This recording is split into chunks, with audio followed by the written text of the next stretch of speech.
गुजराती में लिखा है, थोड़ा देखना। मुझे अक्षर की यात्रा क्या सही? अक्षर से अक्षर की यात्रा क्या है, क्या किसने लिखा है सवाल? आप बोल देंगे थोड़ा जोर से, बता दे भाई। ये अक्षर से अक्षर की यात्रा क्या है और कैसे मतलब होती अक्षर है वो मतलब नीचे का लिखा है। और कैसे होती है? कैसे होती है? अक्षर मतलब अक्षर का मतलब आपका शब्द से। नहीं, मैंने सुना था महागीता में भगवान ने किसी को प्रश्न पूछा था। क्या?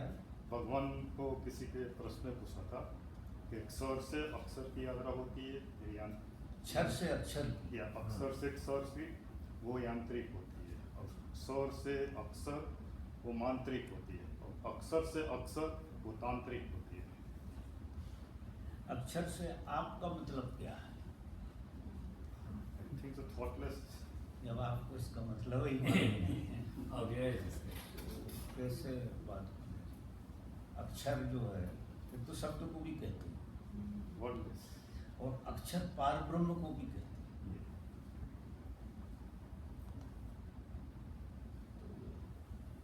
इस तरह से लिखा था वहाँ।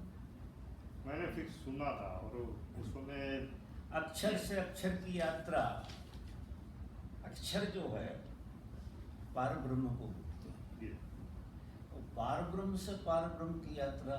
मैंने सुना था तो मैं कंफ्यूज हो गया, तो मैंने कहा क्या है महागीता में। आप तो देखिए, इस प्रश्न को अगर मैं उठाऊंगा तो जो 7वें आसमान में जाएगा। तो आप जहाँ खड़े हैं, आप खड़े हैं, जो भगवान ने बोला है आपने सुना, वो अलग बात है। और मुझे उस तरह के प्रश्न का जवाब देने का अधिकार भी नहीं है जो भगवान के लिए कहा गया। तो फिर क्या होता है प्रश्न में कि व्यक्ति की चित्त की अवस्था वर्तमान में जिस ढंग की होती है, उस ढंग का प्रश्न व्यक्ति में से पैदा होता है। कहीं से पढ़ा है, सुना है, वो हमारे चित्त की अवस्था का प्रश्न नहीं है, वो हमारी पढ़ के जो स्मृति आई उसका प्रश्न। तो मैं अगर इसका उत्तर दूंगा तो बहुत गोल गोल घूम जाएगा। तो आप थोड़ा सा दूसरा प्रश्न पूछिए जो धरातल से आपके चित्त में कौन सा प्रश्न है अभी कोई तो फिर ये कहाँ से? वो मैं कंफ्यूज था इसलिए कि क्या है मालूम नहीं, इसका अधिकार मुझे अभी कहने का नहीं है। अगर भगवान ने ऐसा कहा, और प्रश्न कुछ ऐसा है, बुद्ध जो है ना, अब बैठ जाओ, बुद्ध जो है कई प्रश्नों के उत्तरों की मना करते थे। वो कहते थे ये अतिशय प्रश्न है, और अतिशय प्रश्न का जवाब उलझाता है, वो सुलझाता नहीं। तो वो कोई 10 प्रश्न उन्होंने ऐसे चुने थे कि इनके प्रश्न कोई पूछे नहीं, क्योंकि ये तुम्हारे काम के नहीं है, ये मेरा अनुभव है और तुम्हारे काम के नहीं है, ऐसा बुद्ध का कहना था। फिर ये एक प्रश्न, 2 प्रश्न है। नहीं, और भी है पर लिखे हुए नहीं है। अच्छा, तो ये भी एक तरह से अपनी अवस्था का बयान कर रहे हैं, लेकिन ये इनकी निजी बात है। कह रहे हैं न संकल्प का बल है, न वैराग्य की पूंजी है, न सद्गुरु के प्रति रोम रोम में गहरा समर्पण का भाव दिखता है। बाबा कारवा गुजरता जा रहा है और लगता है मैं पिछड़ रहा हूँ।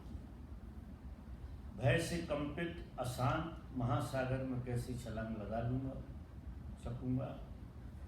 आपकी करुणा के बिना मेरी मूर्ता और मूर्छा नहीं टूट पाएगी। प्रणाम। क्या वैराग्य का घटना और गुरु के प्रति समर्पण घटना हमारे प्रयत्न पर निर्भर है? अगर है तो कैसे घटाएं, क्या करें, कैसे टूटेगी मूर्छा?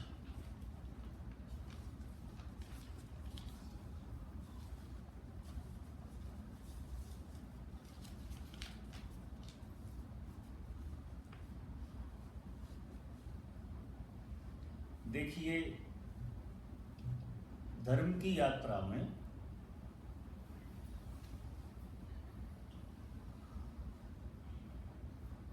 जो भी साधक साधना करते हैं, सभी तरह के प्रयास करते हैं, संकल्प के, भक्ति के, जो भी प्रयास करते हैं,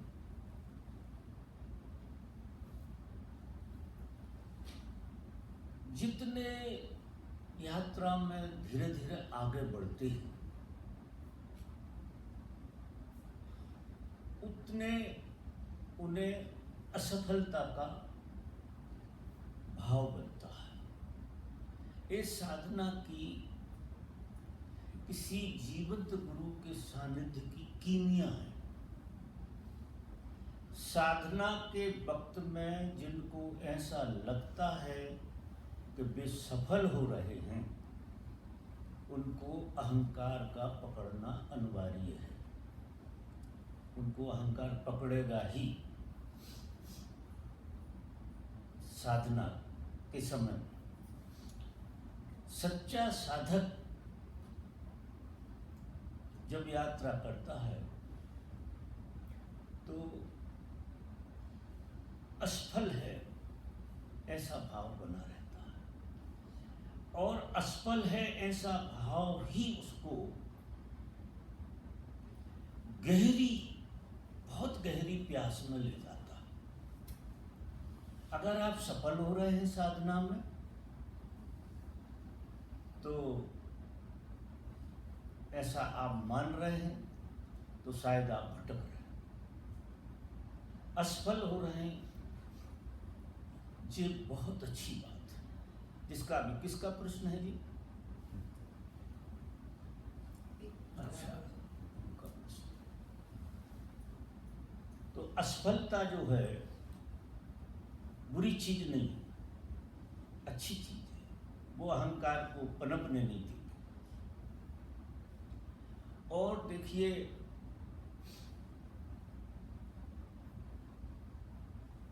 वैराग, संकल्प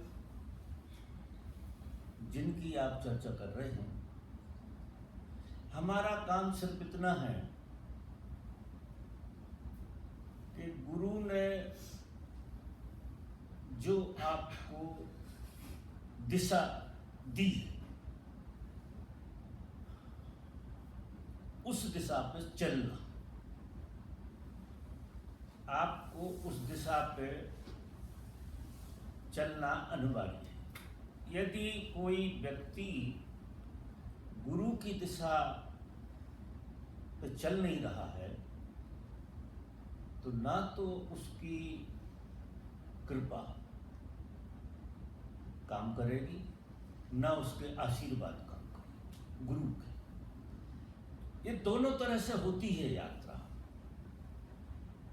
कहते हैं तुम एक कदम चलते हो, परमात्मा 100 कदम चलता है, लेकिन तुम चलो ही नहीं तो पक्का है कि परमात्मा भी नहीं चलेगा। यात्रा दोनों तरफ से रुक जाएगी। अगर आप चलते नहीं हैं तो परमात्मा जहां खड़ा वहीं खड़ा रहे। वो तुम्हें बुला रहा है, वो तुम्हें निमंत्रण दे रहा है, लेकिन अतिक्रमण नहीं है इस यात्रा में। ऐसा नहीं है कि जबरदस्ती हो। तो यात्रा दोनों तरफ से होती है। आपको सिर्फ और सिर्फ गुरु की जो देशना है उसके हिसाब से चलने का काम है। जब हम उनके बताए हुए मार्ग का अनुसरण करते हैं, चलते हैं, आप आश्चर्य करेंगे, गुरु और शिष्य दोनों एक साथ चलते हैं। गुरु का इतना अद्भुत खेल है, इतना अद्भुत खेल है गुरु का, जो सच में यात्रा में जाते हैं उन्हें गुरु के थोड़े रहस्य का पता लगता है। तुम अकेले तो यात्रा कर ही नहीं सकती, ये तो बिल्कुल मेरे अनुभव की बात है। कोई व्यक्ति अकेला यात्रा नहीं कर सकता है। क्यों? कि ना तो मंजिल का पता है और ना यात्रा कैसे की जाती है उसकी युक्ति का कुछ पता है। तो कहने को ऐसा कहते हैं कि तुम एक कदम चलो, वो 100 कदम चलता है। लेकिन बहुत गहरी बात तो ये है कि वो तुम्हारे साथ साथ चलता है। बस इतना होता है कि वो तुमसे एक कदम आगे होता है। ये गुरु की बड़ी करुणा, बड़ी कृपा होती है कि महाप्रकाश में जीता है, आकाश में जीता है, मुक्त होकर जीता है, लेकिन करुणा बस शिष्यों के लिए फिर अंधेरे में आकर खड़ा होता है तुम्हारे साथ, क्योंकि तुम अंधेरे में खड़े। प्रकाश से प्रकाश की यात्रा तो हो नहीं सकती, अंधेरे से प्रकाश की यात्रा होती है। तुम खड़े होते हो अंधेरे में, वो खड़ा है प्रकाश में, तो यात्रा हो नहीं सकती। इसलिए परमात्मा हमेशा प्रकाश में होता है। तो परमात्मा कहने की बात होती है, यात्रा में तुम्हारा सहयोगी नहीं होता, क्योंकि वो तो इस जगत को बनाता है और इस जगत में लोगों को संभालने का जो काम होता है वो गुरु का होता है। गुरु तुम्हें संभालता है, परमात्मा सिर्फ बनाता है। तुम्हें बना दिया, संभालेगा गुरु। वो संभालेगा जब तुम उसके बताए हुए कदमों का अनुसरण करो। तो आप को फिर चिंता बिल्कुल नहीं होगी। ना तो आपको वैराग्य की बात ख्याल में आएगी, ना मूर्छा की बात ख्याल में आएगी। तुम चलने का आनंद लेने लगो। यात्रा में जिन व्यक्तियों को चलने का प्रसाद बन जाए, चलने का आनंद बन जाए और अधैर्य बिल्कुल ना हो। अधैर्य के कारण सारी यात्राएं बेकार होती है कि अब ये लिख रहे हैं कब मूर्छा टूटेगी, कब हमारा कल्याण होगा, उम्र गुजर रही है, ऐसा वैसा। मतलब धर्म की यात्रा में शिकायत का कोई मूल्य नहीं।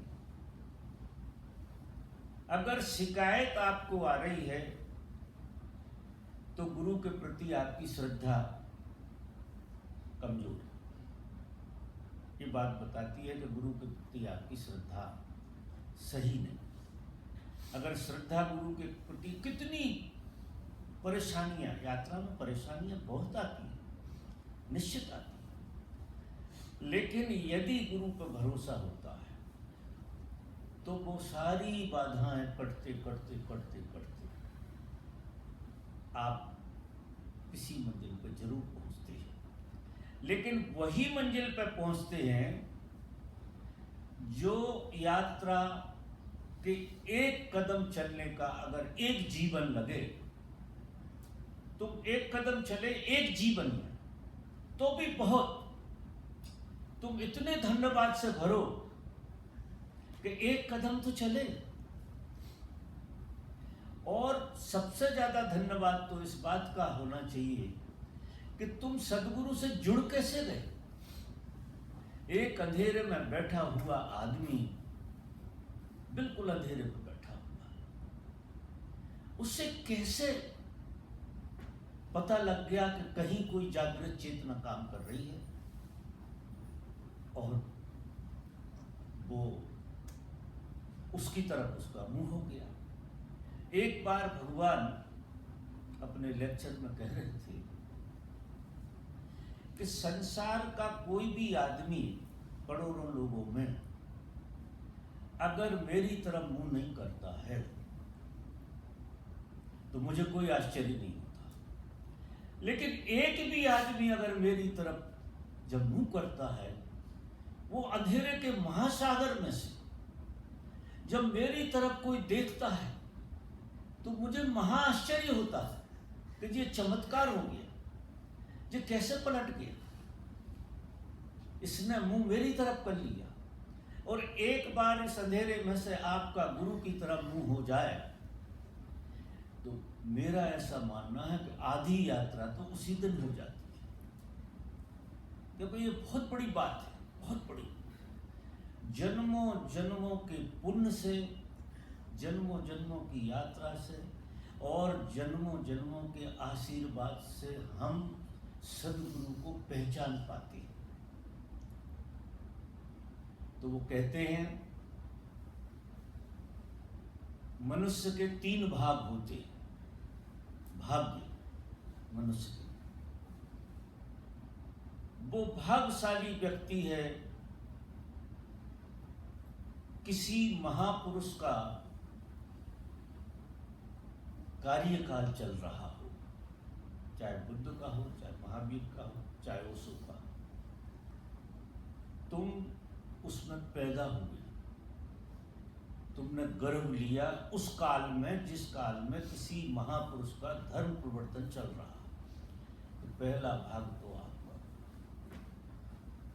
दूसरा भाग आपका कि तुमने उस महापुरुष को पहचान लिया, उससे तुम्हारी पहचान बन जाए। ये तुम्हारा दूसरे पुण्य जन्मों जन्मों कि तुमने उसे पहचाना। और तीसरा भाग कि तुम उसको समर्पित हो गए, तुम उसके साथ मिटने को तैयार। तो देखिए, हम सब में से पहला भाग लेके तो सब पैदा हुए, और दूसरा भाग इसलिए मैं कहूंगा कि अगर तुम यहां बैठे हो तो उसे पहचाना तो है, निश्चित ही धुंधली पहचान सही, लेकिन तुम्हारी पहचान तो बनेगी। अब इतनी बात के लिए, अब आगे की छोड़ो, आगे का जो होगा होगा, लेकिन इसके लिए अगर आपकी जिंदगी में धन्यवाद का भाव भर जाए, क्योंकि आप संसार की कोई भी चीज इतनी बड़ी से बड़ी आपको उपलब्ध हो, उसके प्रति आप इतने धन्यवाद से नहीं भर सकते। यदि आपको गुरु सत्ता का थोड़ा सा भी बोध हो गया और उसके प्रेम में पड़ गए, तो ये बहुत बड़ी उपलब्धि आपके पास है। तो अभी यात्रा की बात छोड़ दीजिए, अभी आप इस घटना को लेकर आनंदित होइए, धन्यवाद से भरिए, अहोभाव से भरिए। कृपा हुई और जन्मों के पुण्य के कारण ये हुआ है। फिर तुम यात्रा पे चलो, यात्रा पे चलोगे तो गुरु तुम्हें कैसे संभालता है। अच्छा, खेल ये है कि वो पता नहीं लगने देता, बड़ा मिस्टीरियस मामला होता है, आपको असहाय कर देता है, पता नहीं लगने देता। कभी कभार जब तुम बहुत ज्यादा परेशान होते तो उसकी झलक कि मर ना जाओ, छूट ना जाओ, तो हल्का सा इशारा उसका मिल जाता है, उससे आप हरे भरे हो जाते। फिर आपको यात्रा करना, यात्रा में हिचकोले दुनिया भर के आते रहेंगे, लेकिन आप सदगुरु के प्रेम में हैं तो आपकी यात्रा बड़ी सुगमता से होगी। और ये जितनी बातें कही हैं, मूर्ता और ये और वो और मूर्छा, ये सारी की सारी आपकी टूटेगी। और हर उम्र के आदमी के लिए ये संभव है।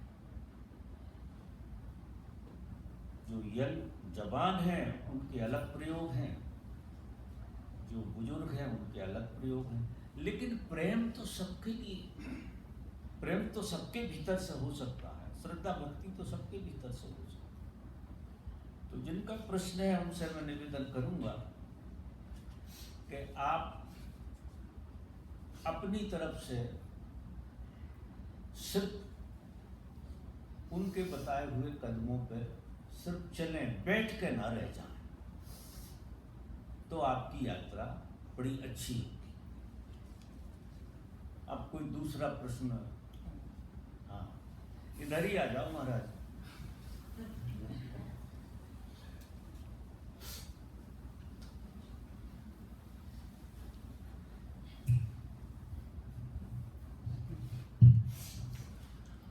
मेरा हिंदी इतना अच्छा नहीं बाबा, प्रयत्न करता हूँ। आप बोलते हैं ऐसे लगता है कि ओशो बोल रहे हैं। मैंने कभी ओशो को इन पर्सन नहीं देखा है, लेकिन आपको बहुत धन्यवाद अमेरिका आने के लिए। ओशो को धन्यवाद, आपको भेज दिया है। आप नहीं आते तो अमेरिका बहुत ड्राई है, ऐसा लगता है खुदकुशी कर लूँगा कभी कभी। बाबा, जो घटना बुद्ध को हुआ, ओशो को हुआ, आपको हुआ, वो क्या, वो आप कल स्पेस की बात कर रहे थे, वो स्पेस फैलने का ब्रह्म स्वरूप होने का रूप है या ना होने का रूप है? और साधक के हाथ में क्या है और क्या नहीं है? क्या साधक क्या कर सकता है और कैसे वेट करे, ग्रेस कैसे आती है?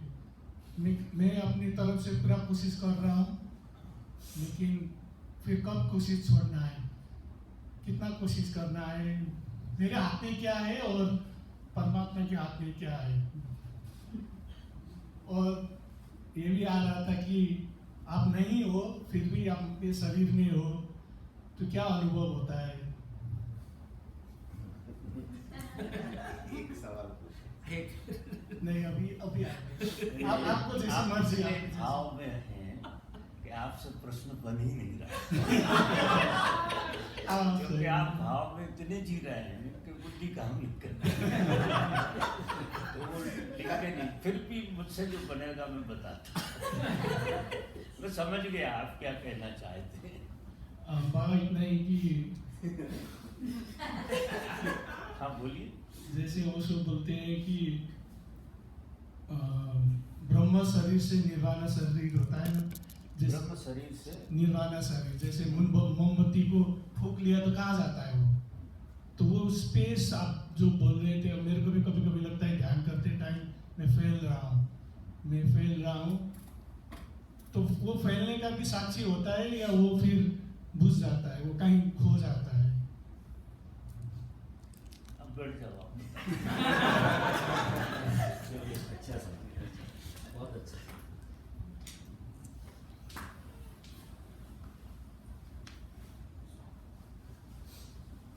जब आदमी बहुत भाव में होता है तो उसकी वाणी लड़खड़ा जाती है, ऐसा ही इनको कुछ हो रहा है। लेकिन पूछ रहे हैं कुछ बातें, तो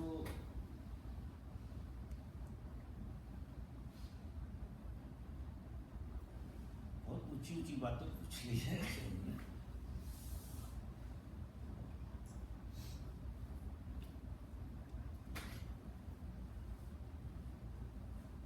ऐसे देखिए,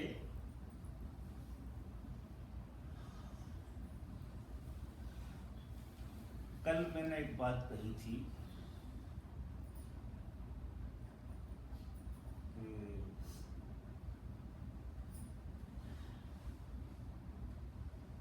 खाली आकाश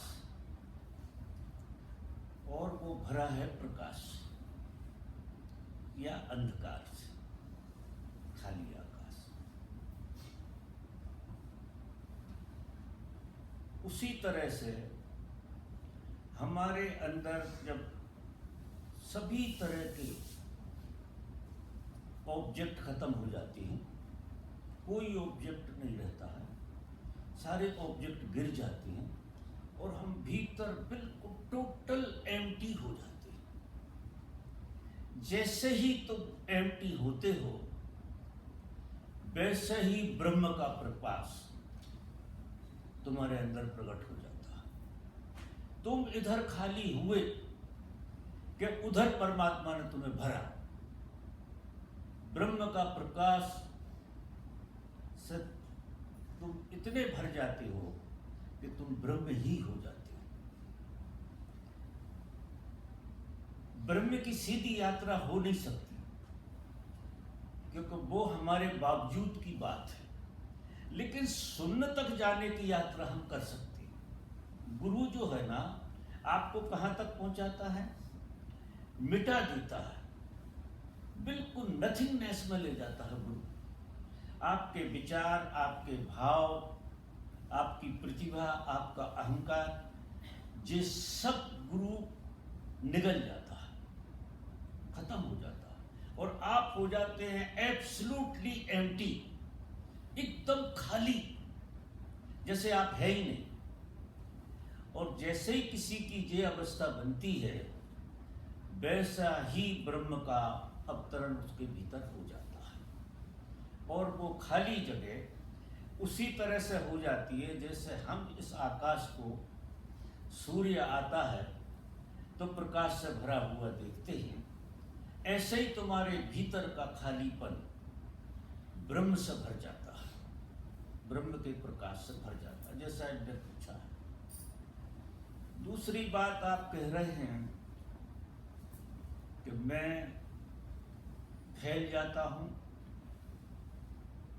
सिकुड़ जाता हूँ, इस तरह के अनुभव बहुत साधकों को होते हैं। तो जैसा वो कहते हैं, हमारे 7 शरीर होते हैं, तो इस शरीर का गुणधर्म तो ये है कि ये जैसा है वैसा ही रहता है, लेकिन साधक जब साधना में गहरा जाता है तो उसके दूसरे केंद्र खुलना शुरू हो जाते हैं, और दूसरे केंद्र में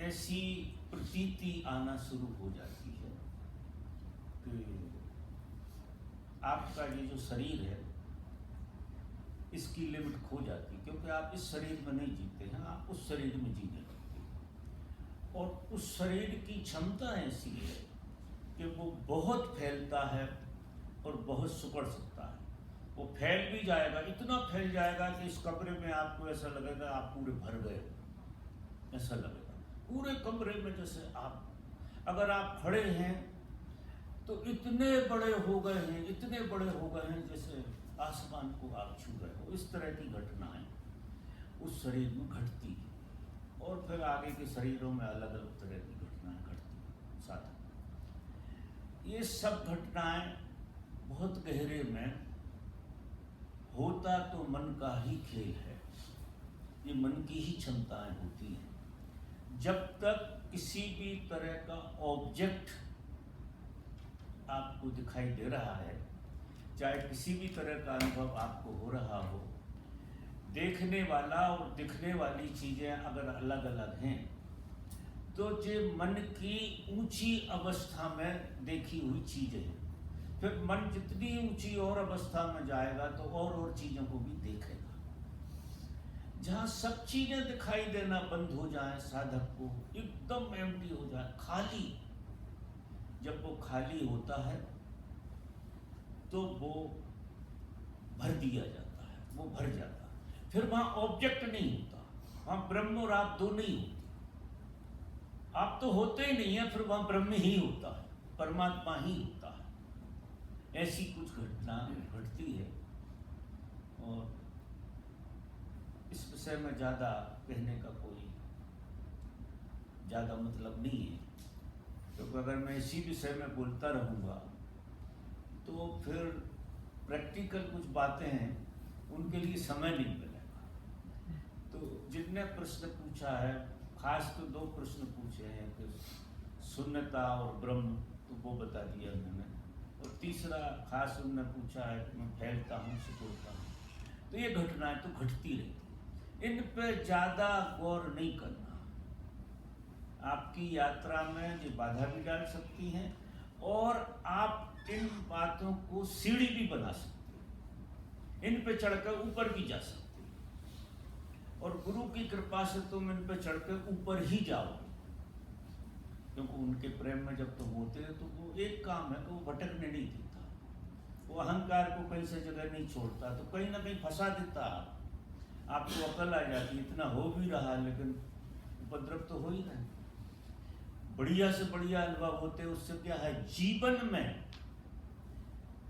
हमें कायदे से कोई भी आदमी को किसी भी तरह की घटना घटी हो, वो घटना भ्रम भी हो सकती है और सत्य भी हो सकती है, लेकिन प्रैक्टिकल जीवन में जब आपका रूपांतरण होता है, आप दुनिया को कैसे देखते हो, आपका दुनिया के साथ व्यवहार कैसा होता है, आप जीते कैसे हो,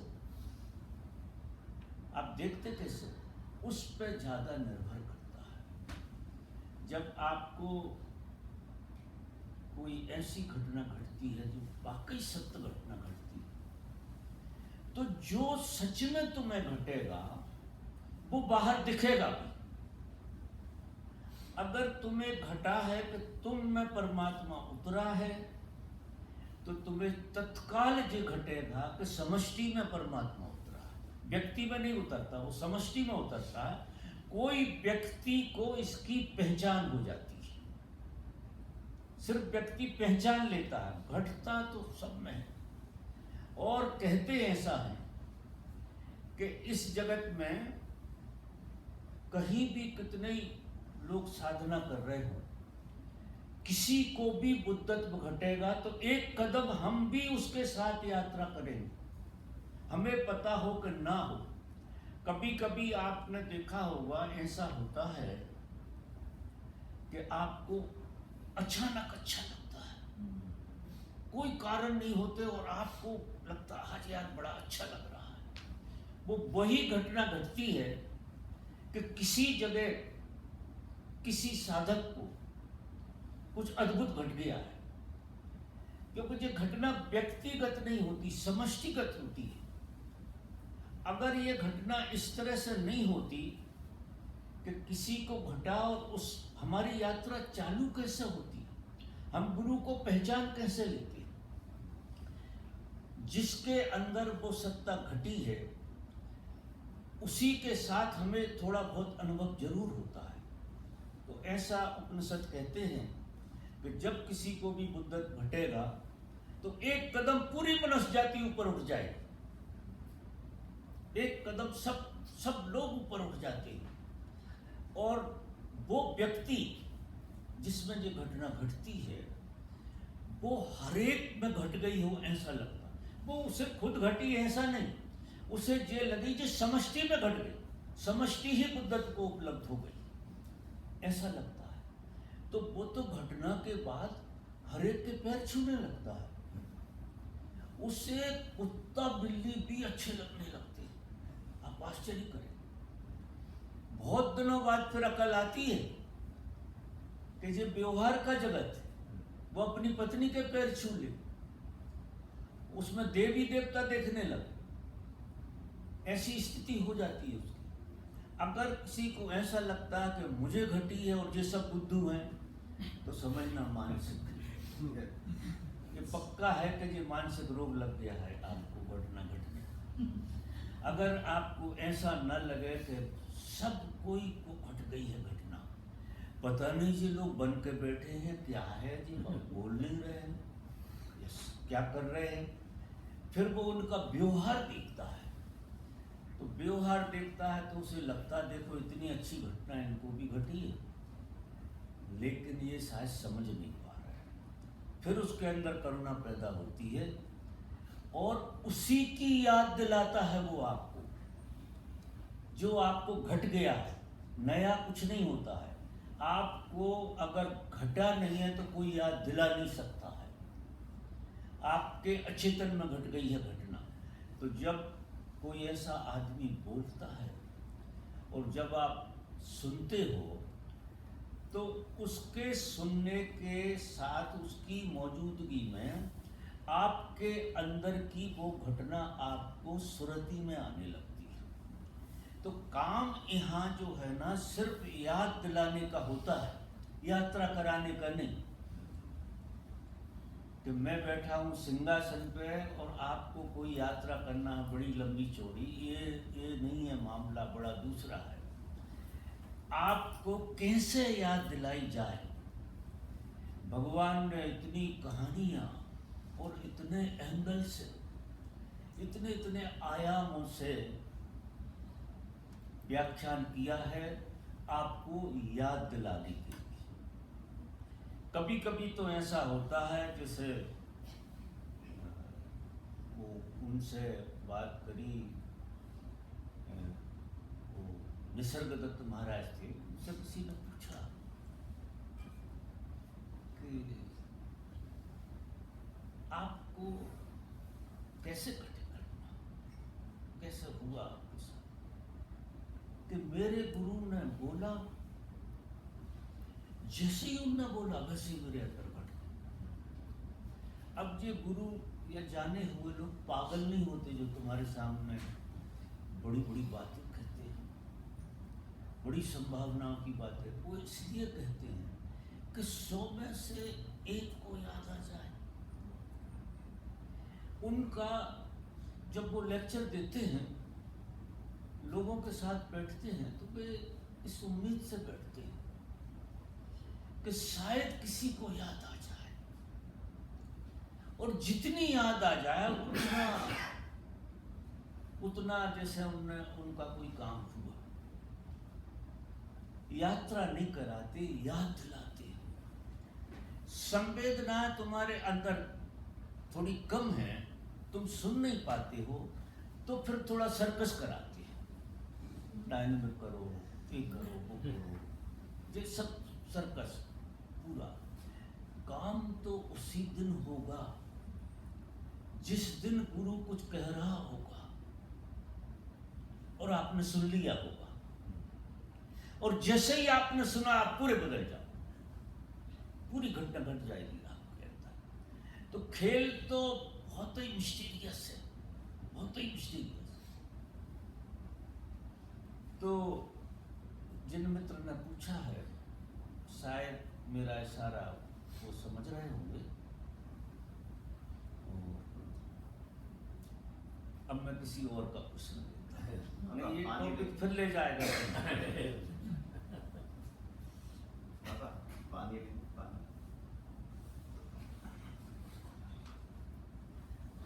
इधर आकर पूछिए किनका हाथ उठा था। थोड़ा सा यहाँ मुझे उम्र के हिसाब से कान थोड़े कमजोर हो गए हैं। ये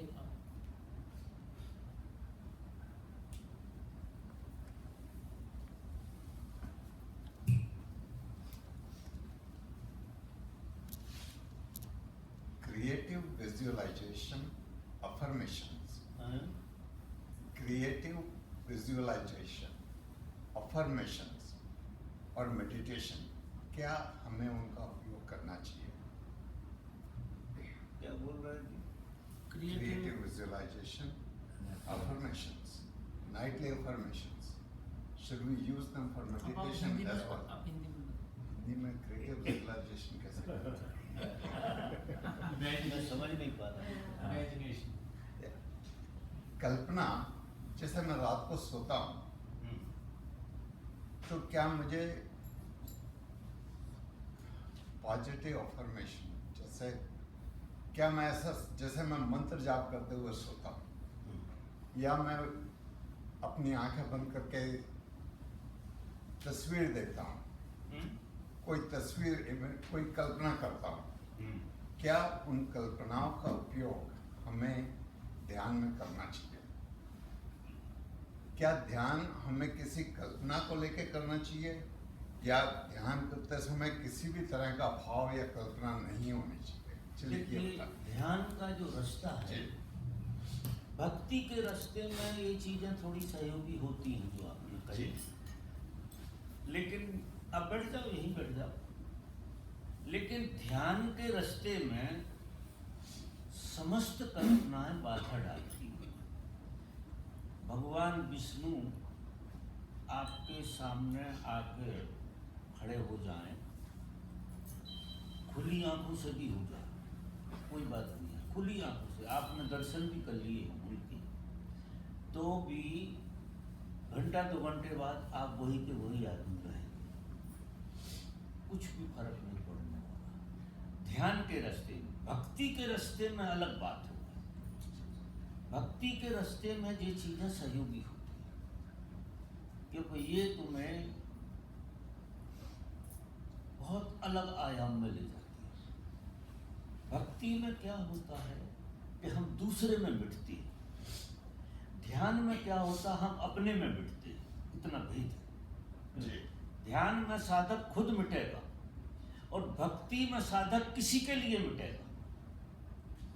जैसे प्रेम में, बहुत गहरे प्रेम में पतंगा अग्नि में स्वाहा हो जाता है, अग्नि में मिट जाता है। कोई बहुत गहरे प्रेम में किसी के होता है तो मिटने के लिए तैयार होता है, इससे कम में तो प्रेम होता ही नहीं।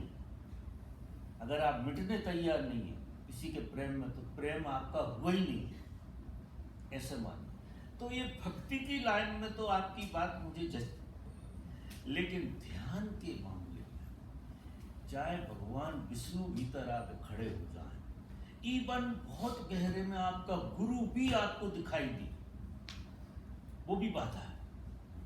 अगर आपको गुरु के दर्शन हो रहे हैं, आंखें दिख रही हैं, ये बाधा डालने वाली चीजें हैं, ये आपको सहयोग नहीं करेगी।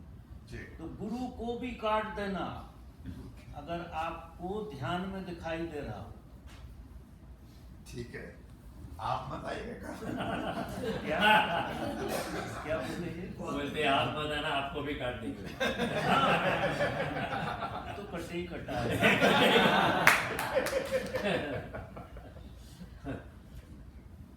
और पूछिए, आप किसी को पूछना हो।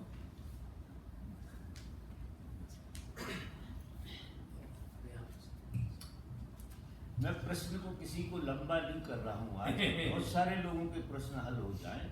नहीं, मेरा तो एक प्रश्न पे बोलना 1.5 घंटा तक आपको पता नहीं कहाँ उड़ा ले जाए। प्रणाम बाबा। प्रणाम। जैसे ओशो ने इतने सारे मार्ग बताए, तो कोई किसी एक मार्ग पर कैसे टिके और वो कैसे पता पड़े?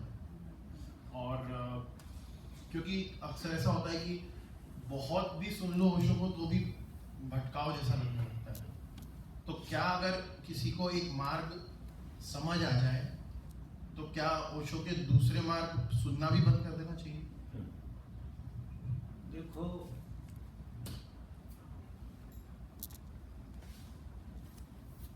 कोई भी गुरु जो जागृत है वो तुम्हें बांधता नहीं,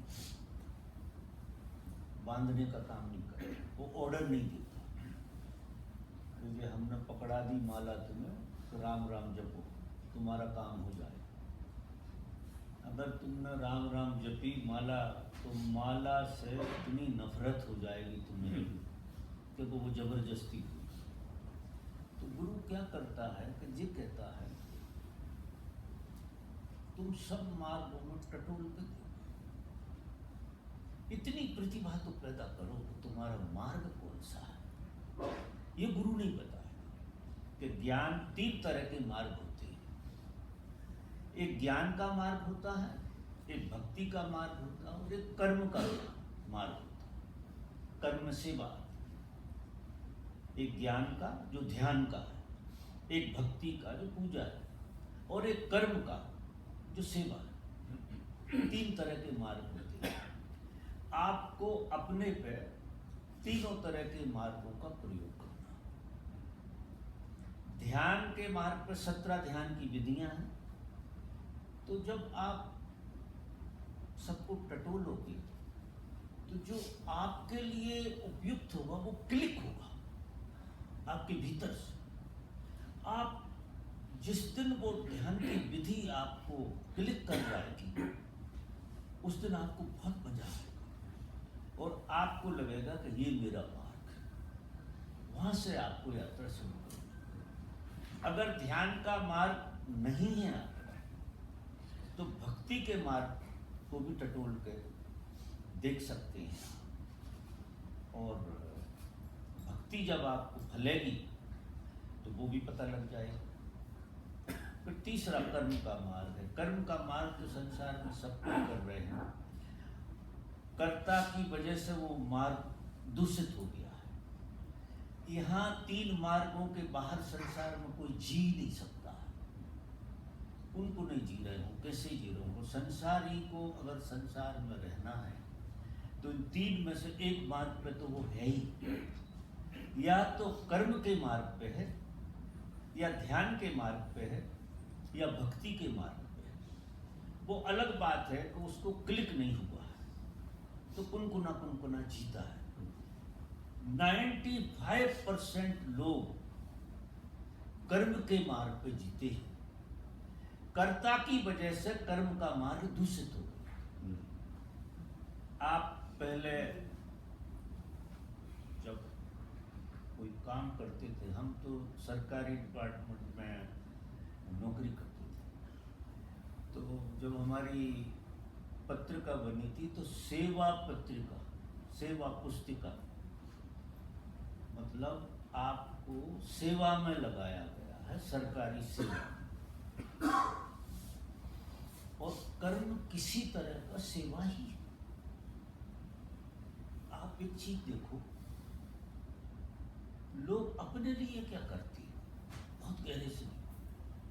आप कमा रहे हो, दुनिया भर के उपद्रव कर रहे हो, क्या आप सिर्फ आपके लिए कर रहे हो? कितने लोगों के लिए कर रहे हो आप? उसमें आपका मोह जुड़ा होगा, लोभ जुड़ा होगा, बहुत सारी चीजें जुड़ी होंगी, लेकिन गहरे में जाने अनजाने तो आप सेवा कर ही रहे। अगर उस मार्ग से कर्ता को निकाल दो तो वो मार्ग धर्म का मार्ग हो जाएगा। उस मार्ग पे अगर कर्ता जुड़ा हुआ है तो वो मार्ग विकृत मार्ग हो गया, जिसका फल आपको नहीं आएगा। भक्ति के मार्ग पे अगर लोभ जुड़ गया तो वो विकृत हो जाएगा। अगर लोभ नहीं जुड़ा है तो भय भी नहीं आएगा। अधिकतर भक्ति में लोग जाते हैं लोभ और भय के कारण। अगर आपको लोभ और भय नहीं है तो भक्ति फलेगी।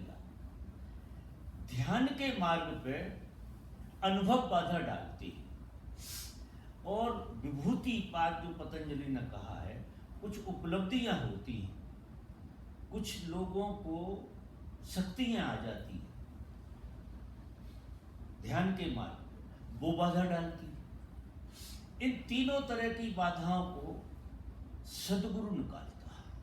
अगर आप उसके प्रेम में हैं तो ज्ञान में भटकने नहीं देगा, भक्ति में लोभ में नहीं फंसने देगा, और कर्म में कर्ता को गिरा देगा। और हमारे सद्गुरु तीनों मार्गों के मास्टर हैं, तीनों के। अकेले ध्यान की बात नहीं है, ध्यान पे उनका जोर ज्यादा है, ये बात पक्की है। और हमको उनका ध्यान वाला मार्ग पसंद आया। टटोल के हमने भी तीनों देखी। भक्ति तो पैदाइशी अच्छी लगती थी, पूजा कर रहे हैं, प्रार्थना कर रहे हैं, बड़ा अच्छा लगता था। लेकिन गहरे में देखा कि लोभ और भय का खेल है। माँ बाप भी भक्ति कर रहे हैं, मंदिरों में जो लोग खड़े हैं, एक आदमी भक्ति नहीं कर रहा, लोभ और भय से भरे हुए लोग हैं, तो वो साफ दिखाई देता। तो अगर लोभ और भय को निकाल दो तो भक्ति फलेगी। रास्ते में कितनी अच्छी उपलब्धियां हो रही हो, सबको क्रॉस करते जाओ तो ध्यान फलेगा। चाहे आपको किसी तरह के अनुभव हो, रुकना नहीं है कहीं, क्योंकि अनुभव ऑब्जेक्ट है, वो आपको रोकने के लिए आया है और हम उस पर रुक जाते हैं। बहुत अच्छे अच्छे अनुभव होते हैं। वो इसलिए होते हैं भरोसा दिलाने कि इस यात्रा और है आगे और आप पड़ाव पर रुक जाते हैं। और कर्म में कर्ता बाधा डालता है, तो ये कर्ता को भी मिटाते हैं, लोभ और भय को भी मिटाते हैं, और ध्यानी की तो पिटाई अच्छी करते हैं कि किसी भी तरह के अनुभव लेकर पहुंचोगे तो वो ऐसी धज्जियां उड़ाते थे जिसका कोई हिसाब नहीं। मैंने अभी साहस किया, देखिए एक पत्र भेजा मैंने ओशो, जो मेरी अवस्था थी मैंने वो भेजा। मैंने लिखा you are nothing and I am nothing and nothing is nothing, only blessing. तो उधर से उत्तर आया था कि आप चुपचाप बैठो।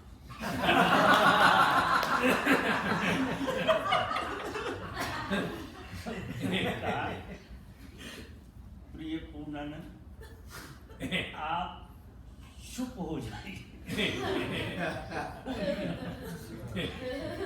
तो कई दिनों तक मैं चुप रहा। ऐसा कुछ खेल है। तो ये टटोल के आपको देखना पड़ेगा, आप देखेंगे निश्चित ही आपको आपकी, देखो आप धंधे में भी कितने धंधे टटोलते हो ना, जब जाके तुम्हें कोई धंधा हाथ में लगता है सही, ये तो बहुत बड़ा खेल है यार, इसमें टटोल कर ना देखे और कोई हाथ में दे दे, ये तो बात नहीं हुई। अगर मैं दे भी दूं तो कोई बाधा हो जाए। मुझसे भी पूछते हैं लोग कि आप सीधी सीधी बात क्यों नहीं बताते, आप कह दो कि मुझे ये विधि करना और ये आपके लिए सही है, उनका भूल नहीं करना मुझे, मैं तो बंध जाऊंगा आपके साथ, क्योंकि वो विधि आप पे कारगर नहीं हुई तो आप कहोगे फंस गए, गालियां दोगे, क्योंकि वो बंदर वाली विधि हो जाए कि आपको बंदर दिखने लगे, ऐसी हालत हो जाए। इसलिए कोई भी जागृत आदमी किसी के लिए भी आर्डर नहीं देता कि तुम्हें हैव टू डू ये ही करना, बिल्कुल नहीं करना। आप टटोल, इनका तो गोरख धंधा जरा बड़ा थोड़ा टटोल के तो देखना पड़ेगा। अगर तुम इनके प्रेम में हो और सच में टटोल रहे तो कोई विधि क्लिक कर जाएगी तुम्हारे जीवन में। किसी को कुछ क्लिक करता, किसी को जे भी अपन सब तरह के ध्यान कर, एक ही ध्यान हाथ लगेगा तुम्हें, फिर एक ही ध्यान, वो ध्यान तुम्हें पार कर देगा, लेकिन अजमा के खुद देखो, ऐसा खेल। हम तो वो डायनेमिक भी करते हो ना आप लोग, हमने अभी पीछे भी बात करी थी। तो जब तक तुम यंत्रों के सहारे से ध्यान करोगे तुम ध्यान के विज्ञान को कभी नहीं पकड़ सकते। ये सीखने के लिए ये यंत्रों का सहारा ठीक है शुरू, क्योंकि हमारा अनुभव ऐसा है कि ये जो बनाया है ये तो बाद में बना,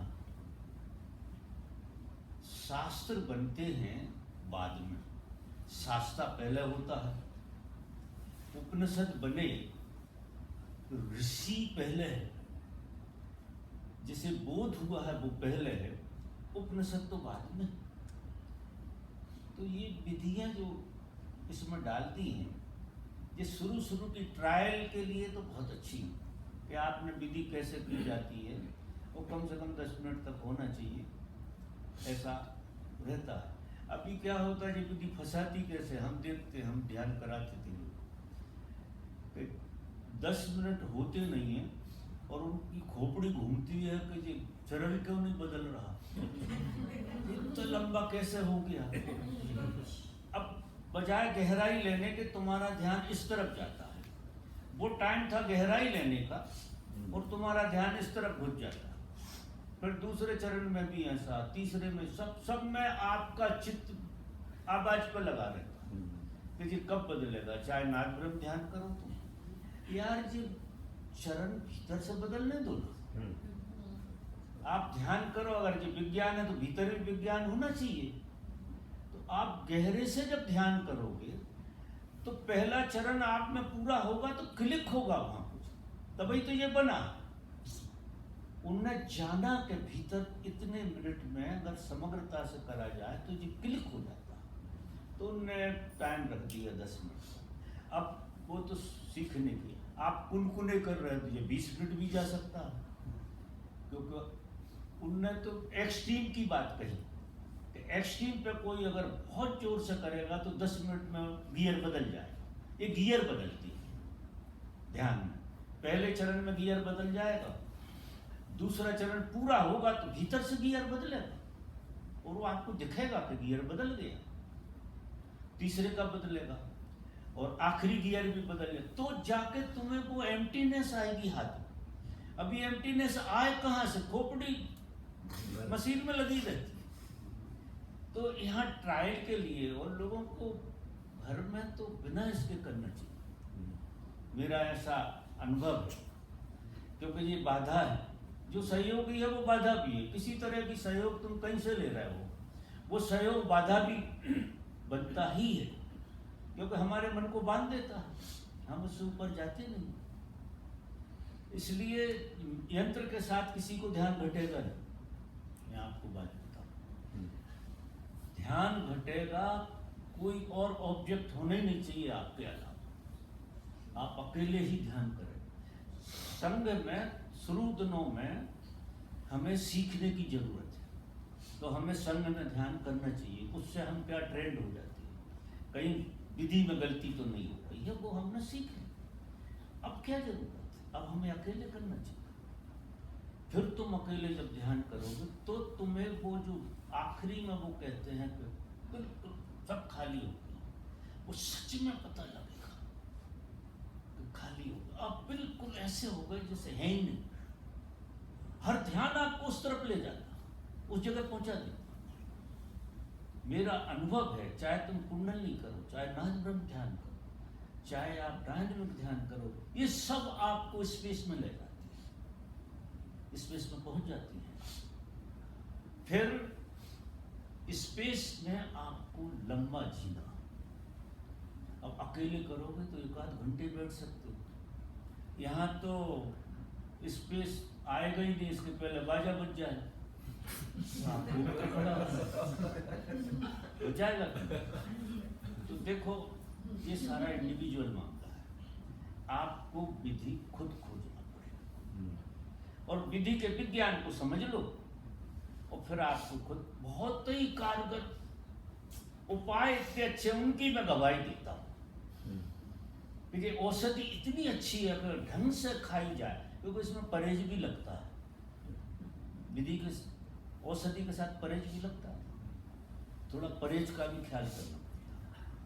और विधि को कैसे दवाई खाई कैसे जाए, गर्म पानी से, ठंडे पानी से, किस तरह से, उस तरह से उसका विज्ञान होता है। तो उस तरह से करो। इतना सरल कर दिया है भगवान ने धर्म को, इतना सरल कर दिया है कि आज तो मैं कहता हूं कि हर आदमी की संभावना है भगवान के साथ चल के उस स्पेस में जीने की। अगर ढंग से सच में ही कोई इस प्रयोग में उतर जाए तो आर पार की बात है। लटकने वाली बात तो है ही। केवल लोग लटके हैं जो मुझे आश्चर्य होता है। समझ में आई आपको? तो आप टटोलो, किसी से पूछने मत जाना, नहीं उलझा देगा कोई भी मदारी दे देगा झुंझुना पकड़ लो और चलाओ अपना काम। समझ रहे आप? बैठो।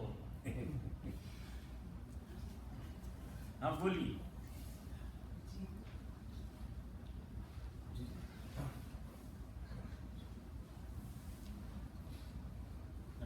प्रणाम।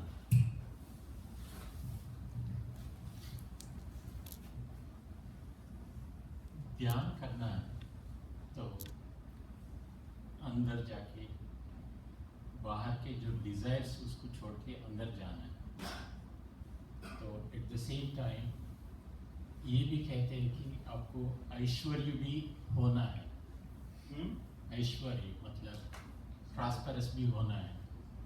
तो प्रॉस्पेरिटी के लिए मतलब धन कमाने के लिए जो अभी वो बता रहे थे, कल्पना करके आप कुछ उनका मन की इतनी शक्ति है, कल्पना से वो मैनिफेस्टेशन भी हो सकता है।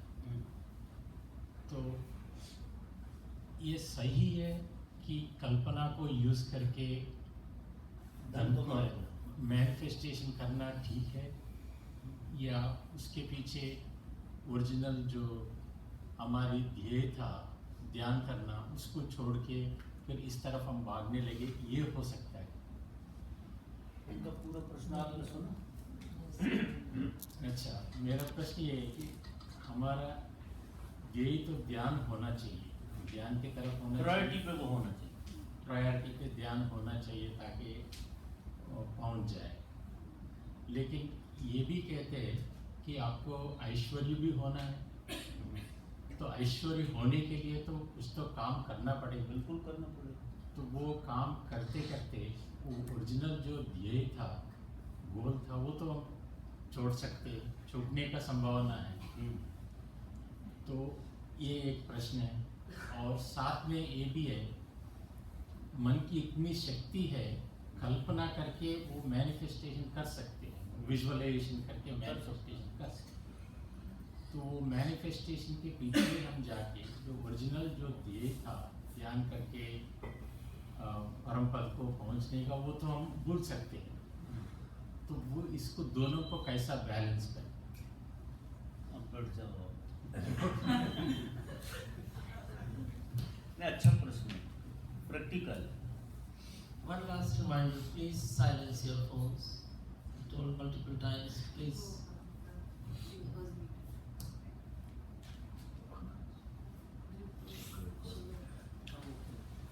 क्या कह रहे हैं?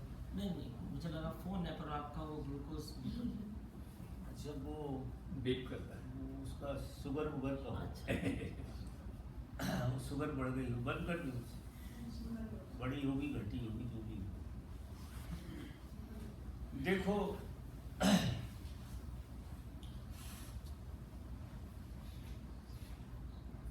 हमारी जो शास्त्रों में और कथाओं में बातें हमने कुछ ऐसी सुन रखी हैं कि संसार और धर्म अलग अलग है। यही तो जखीरा भगवान ने दिया है। उनने कहा जोर बदा बुद्धा, बड़ी गजब की बात कही। जो ईश्वर के रास्ते पे जाएगा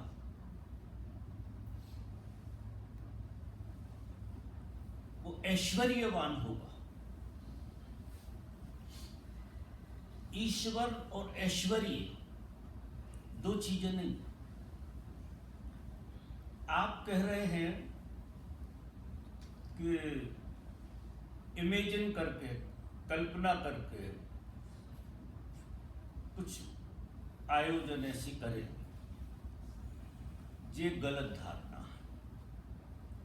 ध्यान इस जगत की सबसे अच्छी कीमिया है जिसमें हम संसार में सही तरह से फिट हो सकते हैं, सही तरह से। तो देखो, जहां तक धन कमाने की बात हो, बताओ, आप युक्ति लगाते हैं, चूंकि हैं तो बेहोश, मूर्छा भरी है, लोभ भरा है, पता नहीं क्या क्या भरा हुआ है, तो हम अक्सर गलत निर्णय लेते हैं। हम अधिकतर एक बात कहते हैं लोगों से कि लोगों से जो भूल होती है वो क्या होती है कि लोभ से भरा हुआ आदमी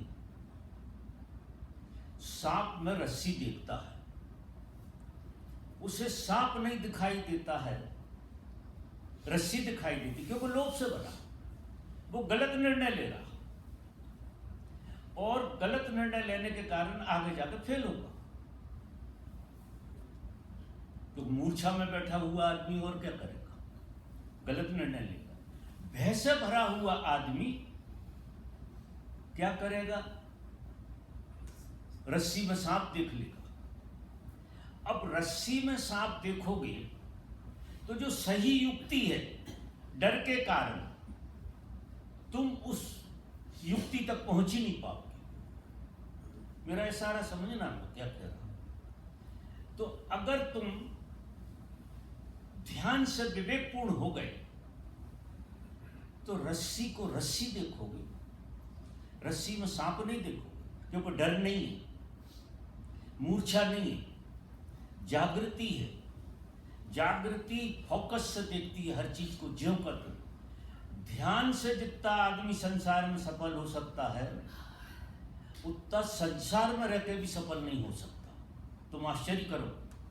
कारण क्या है? रस्सी को रस्सी की तरह देखेगा तो उसका सदुपयोग करेगा, और सांप को सांप की तरह देखेगा, हाथ नहीं लगाएगा। नहीं, लोभ के कारण सांप को रस्सी समझोगे, डंक लगेगा, फिर कहोगे कि यार आस्तीन का सांप निकला। कहते हैं ना लोग कि हमने जिस पर भरोसा किया, तुमने भरोसा नहीं किया, लोभ ने तुमसे गलत निर्णय करवाया, लोभ के कारण। और लोभ के कारण तुम घुसोगे, तुक्का लग जाए तो लग जाए, नहीं, क्योंकि लोभ में तो सभी पड़े हुए हैं, तुमसे बड़े लोभ में पड़े हुए हैं। ध्यान आपको एक जागृति देगा, आपका विवेक जागेगा। और विवेक क्या करता है? ना तो भय के साथ जाता है, ना लोभ के साथ जाता है, वो जाता है रियलिटी के साथ। जरा अंदाज लगाओ, इतनी रियलिटी से कोई आदमी धंधा भी करेगा, कुछ भी करेगा, कितना सफल होगा? तो ऐश्वर्यवान हो जाएगा। ध्यान तुम्हें कंगाल बनाने की बात नहीं। निश्चित ही हमारे भी बच्चे हैं, और तुम सबसे बड़ा परिवार होगा शायद हमारा। ये शायद इतने लोग बैठे, इनका किसी का नहीं होगा जितना बड़ा हमारा परिवार। और संसार में रहना भी हुआ, और सरकारी नौकरी से शुरू हुआ, और वो भी पीडब्ल्यूडी में। पीडब्ल्यूडी में तो बड़ा भ्रष्ट डिपार्टमेंट लेकिन वो ओशो का खेल, कहाँ कहाँ फंसे, कहाँ कहाँ से निकले। ध्यान सब में से निकाल लाएगा। कितनी बड़ी अड़चन आपकी जिंदगी में आई हो, विवेक जो हमें भगवान ने दिया है, भगवान ने मनुष्य के लिए क्या दिया? विवेक। और विवेकपूर्ण ढंग से तुम जो काम करोगे, उसमें श्रम तो होगा कम और उपलब्धि होगी ज्यादा। और लोभ और भय से करोगे तो इतना श्रम करोगे, और कहो जो हाथ में है वो भी चला जाए। तो ये कल्पना करके या सिद्धियों से, ये जो फालतू की बातें हैं, ये गुलाम बनाने वाली हैं। क्योंकि किसी देवी देवता की कृपा हो गई, उसके दर्शन हो गए, तुम्हारे काम।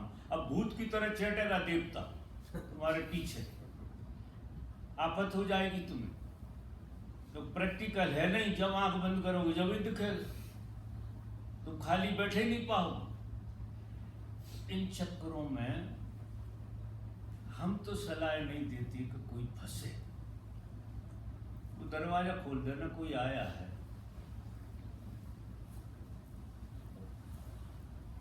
तो आप मेरी बात समझ रहे हैं। और दूसरी बात क्या कही थी आपने? हम भूल गए, लंबा प्रश्न था। सेम क्वेश्चन है, लेकिन ये भी कहते हैं ना कि भाई हिंदी में I will translate. वो क्या कह रहे थे कि जब भगवान ने कहा कि ध्यान भी होना चाहिए और दुनिया ऐश्वर्य भी होना चाहिए, तो दोनों। अब देखो, कर्म जो करोगे तुम, तो ध्यान कोई ऐसी घटना नहीं है कि आंख बंद करके 1 घंटा बैठ गए, ध्यान हो गया।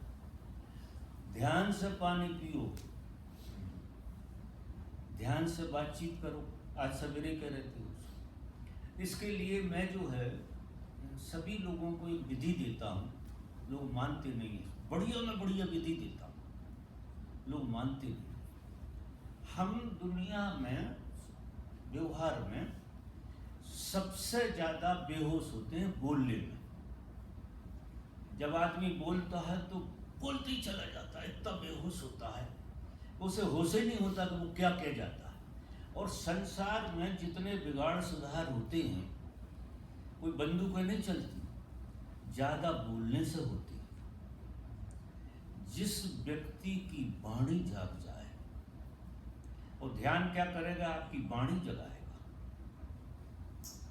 तो हम प्रयोग बताते हैं वाणी जगाने का, कि आप बोलो तो उसे साथ साथ खुद भी सुनो कि जी किसी को अच्छी लग रही है कि नहीं लग रही है, जरा खुद तो सुनो अपनी वाणी। जब कोई व्यक्ति बोलता और सुनता एक साथ है तो जागृत होता है। हम सुनते वक्त बेहोश हो सकते हैं, बोलते हुए बेहोश हो सकते हैं, लेकिन हम अगर बोल रहे हो और खुद को सुन रहे हो तो जागृति आएगी ही, क्योंकि बेहोशी के लिए मन का दूसरा सिरा आजाद होना चाहिए।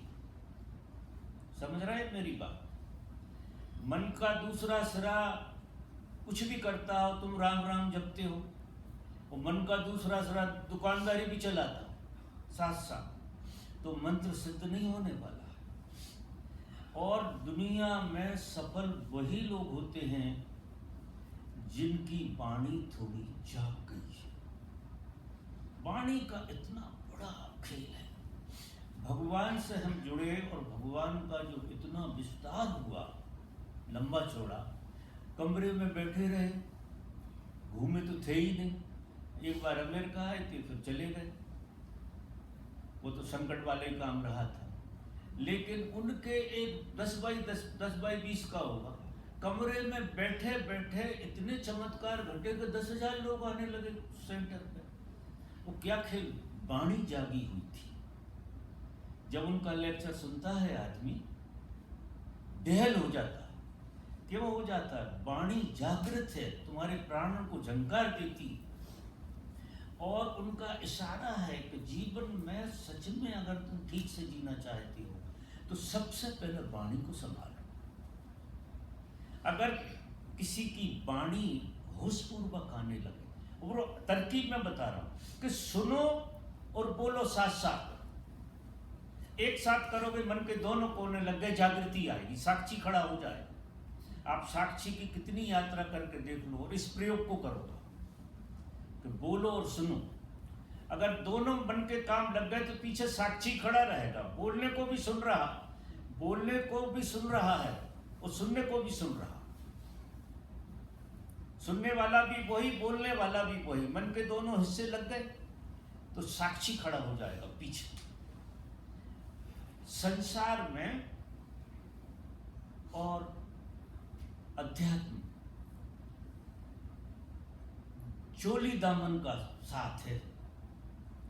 बिना संसार के अध्यात्म कैसे टिकेगा? गुरु और शिष्य का चोली दामन का साथ है। अगर गुरु होता है तो शिष्य होता है, अगर शिष्य नहीं होता तो गुरु कहाँ होता? माँ पैदा बच्चे को करती जब होती। गुरु जब तक कोई गुरु नहीं हो सकता जब तक शिष्य ना हो जाए। शिष्य गुरु बनाता है, गुरु कोई पैदा थोड़ी होता है, बनाता है क्या? चोली दामन का साथ होता। संसार धर्म को बनाता है और धर्म संसार को बनाता है। ये दोनों इतने सुंदर आयाम हैं जीवन के, जिसका कोई हिसाब नहीं। इसको जितना सौंदर्य डाला जाए उतना कम। संसार को आप भरपूर जिए, लेकिन होशपूर्वक जिए। लोभ और भय के कारण नहीं, आनंद के लिए जी। और संसार नहीं होगा तो धर्म का आनंद कहां जाएगा? पेड़ के नीचे सूख जाएगा बैठा बैठा साधु, सूख रहे हैं बहुत सारे। और जो ओशो की देशना से चल रहे हैं, बड़े बड़े साधु पीछे, आप इतने मजे में जीते हैं कि उन्हें ईर्ष्या होने लगती है। मैं मिला हूं साधुओं से, मैंने सब तरह के खेल खेले, बद्रीनाथ इधर उधर में साधुओं से मिला। और अब तो मेरा शरीर थोड़ा सा बीमारी के कारण ऐसा हो गया, नहीं ओशो की झलक ही थी, ऐसे समझिए। इतना प्रेम था मुझे उनसे, इतना प्रेम था, हाथ पैर भी हिलने लगते थे मेरे, ऐसी स्थिति थी। तो मुझे पहचान लेते थे लोग कहीं भी, यार तुम ओशो वाले हो। साधु भी पहचान, उनका बात करने का दिल करता था। फिर अपनी वो कहानी सुनाते थे मुझे और फिर कहते थे यार और सब तो ठीक है, वो सेक्स टू सुपर कॉन्शियसनेस वो यार हमारी समझ में नहीं आया। मैंने कहा यार उससे अच्छा कोई उपनिषद नहीं हो सकता। इतना बड़ा उपनिषद, तुमने उस विज्ञान, तुमने किताब को पढ़ी नहीं, जैसी सेक्स आया तुम पागल हो गए, क्योंकि तुम्हारा दमन ऊपर आ गया पूरा का पूरा। अब तुम समझो उसको। और मैंने उन्हें विज्ञान समझाया तो साधु को भी मजा आया। मैंने कहा देखो, मैंने समझाया, भगवान ने बड़ी करुणा की, बहुत करुणा की जो इस किताब को खोला। देखो शायद ये किताब ना होती तो बहुत बड़ा विज्ञान छुपा रह जाता। आदमी के जीवन में सबसे ज्यादा आनंद की घटना, मजे की घटना सेक्स में ही घटती है, ऐसा मान लो। 90% आदमियों की तो यही हालत है, 10 का मुझे पता नहीं और कोई चीज होगी, लेकिन 90% लोग तो सेक्स में ही। अब सेक्स का मजा क्या है, जैसा हम समझते वैसा बिल्कुल नहीं। आप ध्यान करते हैं, साधना करते हैं, ध्यान में व्यक्ति को आनंद की घटना जब घटेगी जब विचार शून्यता और अहंकार शून्यता एक साथ आपको घट जाए। सेक्स में जब आदमी होता है क्लाइमेक्स में, तो उसको ये दोनों घटना एक साथ घटती। अहंकार को लेकर आप सेक्स में नहीं डूब पाएंगे, अहंकार वहां बिल्कुल खो जाता है। और सोचने का तो वक्त ही कहां, आप इतने टोटल लगे हुए कि सोचने के लिए कुछ बचा ही नहीं है। वहां सोच मिटती है और अहंकार मिटता है।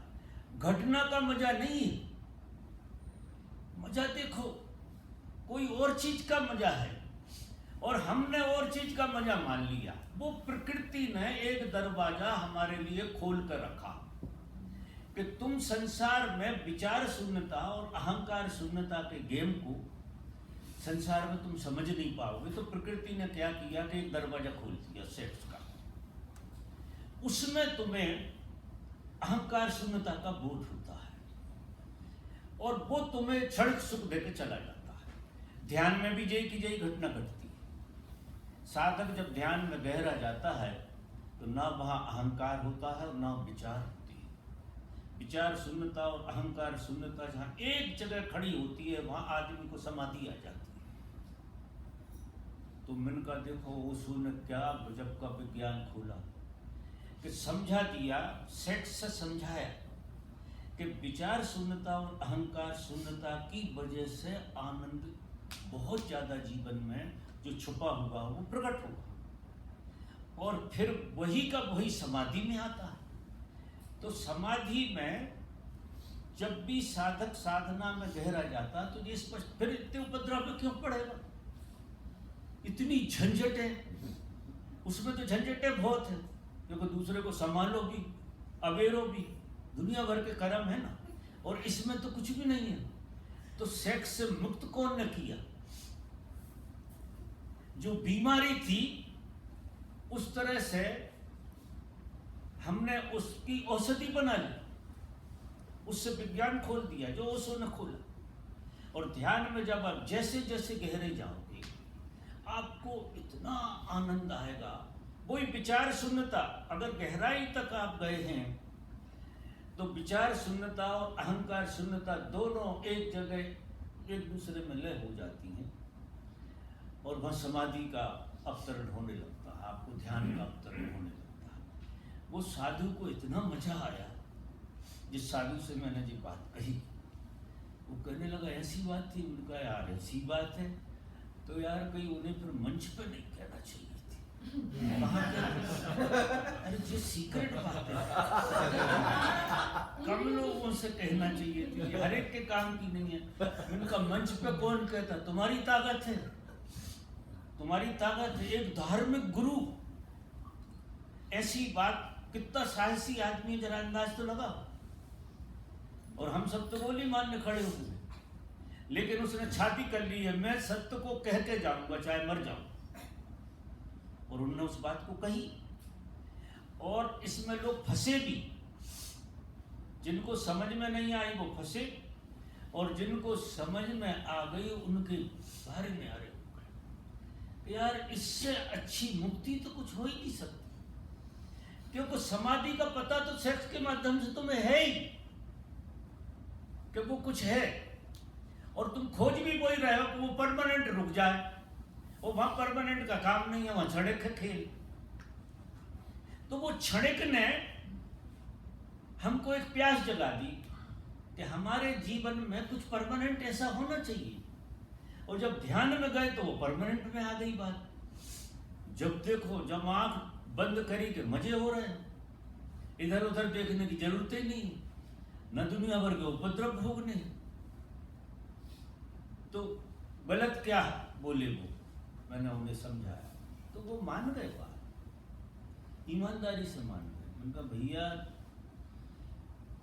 छाती चाहिए सत्य को कहने के लिए। नहीं यार फिर भी कहीं वो मंच पे तो गलत हो गई बात। उनका जो भी हो गई हो, अच्छा इससे उनका एक काम अच्छा हुआ, जो गहरे गहरे नत्थु खेरे आने वो भग जाएंगे। जो फालतू की भीड़ इकट्ठी होगी वो जैसे ही सेक्स का नाम सुनेगी एकदम भाग जाएगी, और जो खोजी होंगे वो फिर पलट जाएंगे, वो अपने रास्ते पे आ जाएंगे और उनका काम हो जाएगा। जैसे कहीं आप कह रहे हो तो ठीक है, मैंने कहा मैं तो जो कह रहा हूँ और मुझे तुम देख भी तो रहे, मिला लो यार अपन आपस में। तुम मरे जा रहे हो तपस्या कर, हम तो नाचते हैं जहां मर्जी वहां नाचते हैं। ऐसा नहीं है कोई जगह ही चाहिए, जहां मर्जी जहां दिल करता वहां नाचने लगते हैं। क्योंकि नाच भरा, हम क्या करें, भरा है तो नाचते। तो वो बेचारे ने बहुत एक्सेप्ट किया। अजय कई साधु तो कहने लगे हम बाल कटवा देते हैं, आपके साथ हो जाए। सच कह रहा हूँ।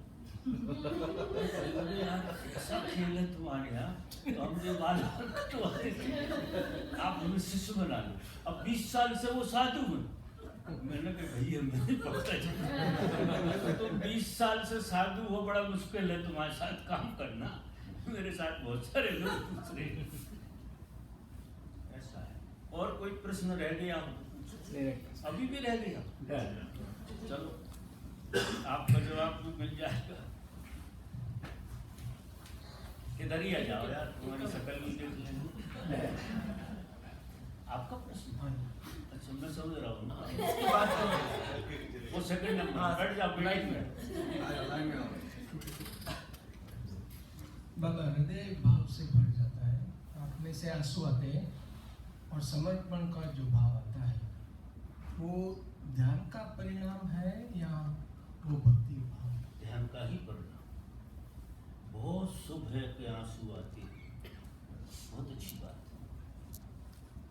जब भी कोई गलता है ध्यान के माध्यम से तो असहाय हो जाता है, उसके पास रोने के अलावा कुछ होता नहीं।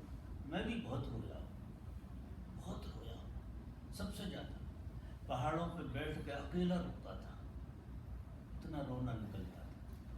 क्योंकि सारे जो जख्म हैं जो हमारे भीतर पड़े हैं वे हमारे आंसुओं के माध्यम से ही बाहर निकलते हैं, और तो कोई एक्सप्रेस करने का तरीका है नहीं, व्यक्ति असहाय है। तो अगर ध्यान करते करते रोने का भाव आता है तो जी भर के रोना, रोकना मत से, दाढ़ मार मार कर रोना। कहीं अकेले में बैठ के चाहे बीवी कुछ भी कहे, कोई कुछ भी कहे, रोना यार दिल भर। इसलिए तो हम वो प्रयोग कराते हैं लोगों को, वो आज भी कराने वाले थे यहाँ, तो स्वामी जी कहने लगे कि वो आज हो नहीं पाएगा किसी वजह से। मिस्टिक रूप जो उसने बनाया वो गजब का प्रयोग, माने सब प्रयोगों में सबसे अच्छा प्रयोग मानते हैं उसे।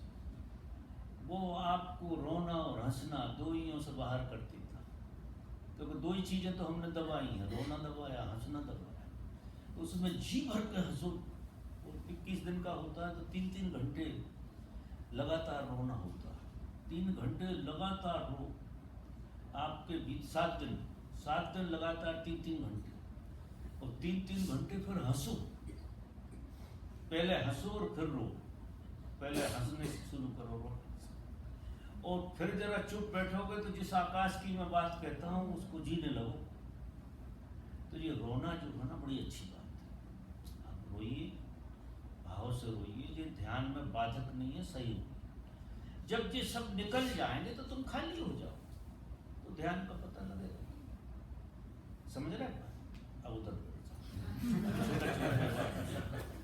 तो बड़ा लास्ट लास्ट छोटा सा क्वेश्चन मेरा, ये जो ओशो का ज्ञान है मैं बच्चों को कैसे समझाऊं? क्या बोल रहा है? ये जो ओशो की देशना बच्चों को कैसे समझ कैसे समझाऊं? ओशो की देशना बच्चों को कैसे समझे? मत पीछे पड़ो बच्चों।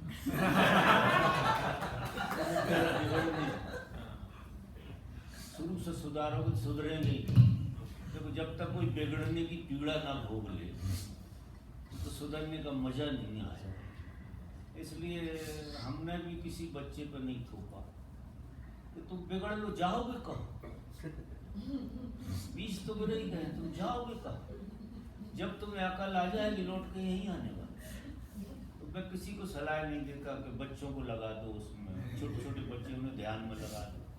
लोग इतने से छोटे बच्चे लेकर जिन्हें संन्यास दे दो। अच्छा, अब मैं बहुत मना करता हूँ, नहीं आशीर्वाद तो दे दो, कोई मतलब नहीं निकल रहा है। तो आप बच्चों को नहीं, आप इतने बढ़िया हो जाओ, इतने मजे में हो जाओ कि आपको देख के उन्हें लगे कि पिताजी कुछ थे, तो अपने आप पलटे। वो आपसे वो पलटे, आपके कहने से बात, ये कहा सुनी वाला मामला है। तो बच्चों को सूखी देशना में मत फंसाओ, पढ़ाई करता हूँ, उन्हें पढ़ाई की जरूरत है। नहीं इसमें फंस गए तो ना पढ़ने के रहेंगे ना यहाँ के रहेंगे, दो ही काम बिगड़ जाएंगे। तो पढ़ लेने तो उनको धन भी कमाना है ना आगे जाना। ठीक, अब मेरे ख्याल से मैं विदा लूँगा, क्योंकि और कितनी बातें पूछोगे वो तो बातों में से बातें होती रहती। लेकिन मैं बहुत धन्यवाद देता हूँ आप सबके लिए, बहुत धन्यवाद देता हूँ कि आपका साहस, आपका निर्णय, आपका प्रेम यहाँ तक पहुँचा। और मैं 1-1.5 घंटे आपको ऐसी वैसी बातें सुनाता हूँ, आप बहुत मज़े से सुनते हैं, जैसा मैं देखता हूँ। सुनते तो काम तो बाद में आएंगे, आज नहीं आएंगे, लेकिन मेरी बात काम में आएगी जरूर, जब जरूरत होगी। जब आज शायद मैं जरूरत के पहले बोल रहा हूँगा आपसे, इसलिए पूरी पकड़ में नहीं आए, लेकिन जिस दिन तुम्हें जरूरत पड़ेगी उस दिन मैं होऊंगा उधर, और वहाँ वो बात आपको इतना सहयोग करेगी कि तुम्हें बचा ले। तो फिर धन्यवाद देता हूँ आपको एक बार, और मैं विदा लेता हूँ।